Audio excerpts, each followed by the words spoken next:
it's been a minute since I've overshared on the internet. I know it's weird that I feel compelled to like tell the internet things that I should be talking to a therapist about.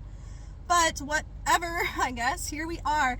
There's a lot that like I didn't know about myself when I was younger, and I wish that I had known things because it would have changed like the trajectory of my life.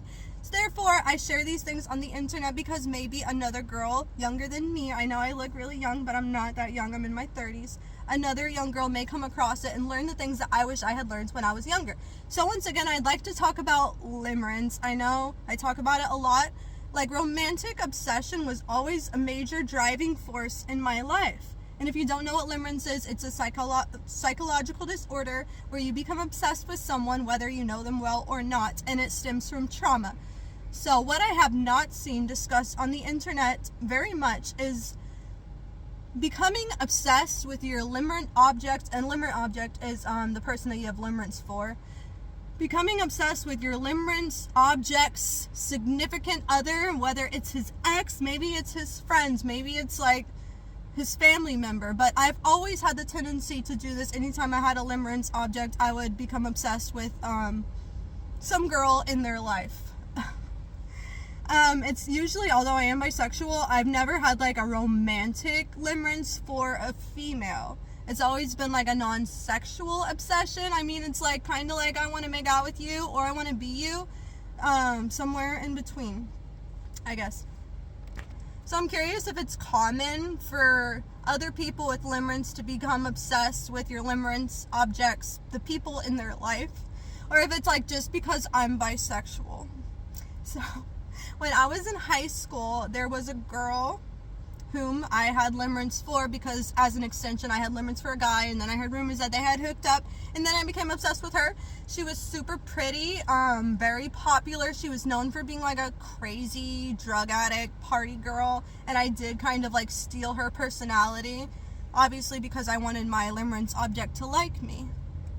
So this was 2010, yes. And I'm pretty sure that Black Swan came out that year because I remember seeing that movie in the movie theater, and I remember relating to Nina for how she feels about that Mila Kunis girl, I forgot her name in the movie, but how it's like you're jealous of this person, you want to be this person, and yet you want to make out with this person too, and it's like, is it a crush, or like, am I just jealous? You know, it's a lot of conflicting, confusing emotions, but I remember really relating to like Nina's obsession with the Mila Kunis's character. And the girl whom I had limerence for, her name, well, I shouldn't say it, but I've already said it, if that makes sense.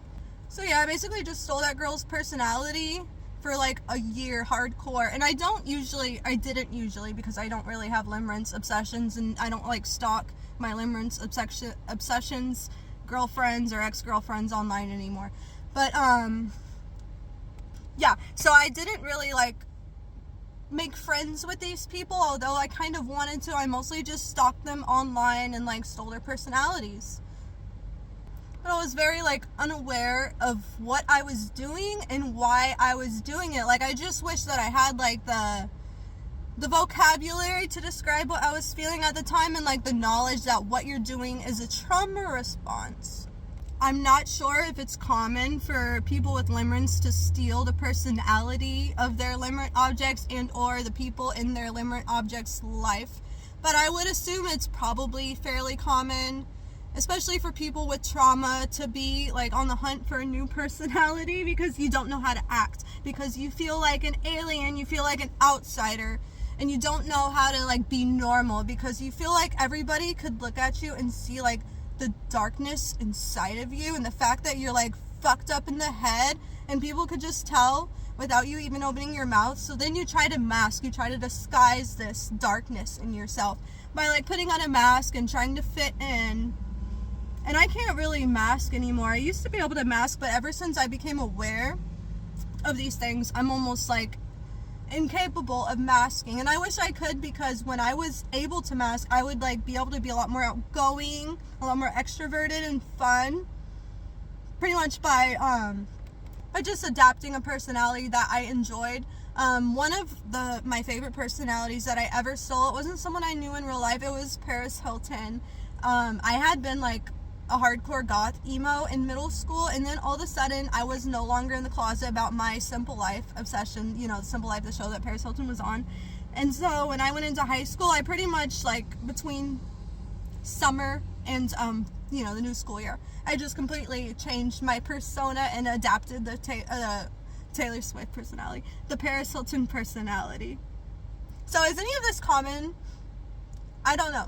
Maybe I'm just like a freaking weirdo. Maybe like no one relates to me. But whatever, my perception is valid, and like I don't know who I am or who I could be. And like not having a limerence obsession, it makes me feel like more like that. Like I don't know who I am or the purpose in my life. I do, I still have like obsessive, I'm married now. I married my limerence object. And I still have like obsessive romantic feelings, but I just like fictionalize it by reading fiction and writing fiction.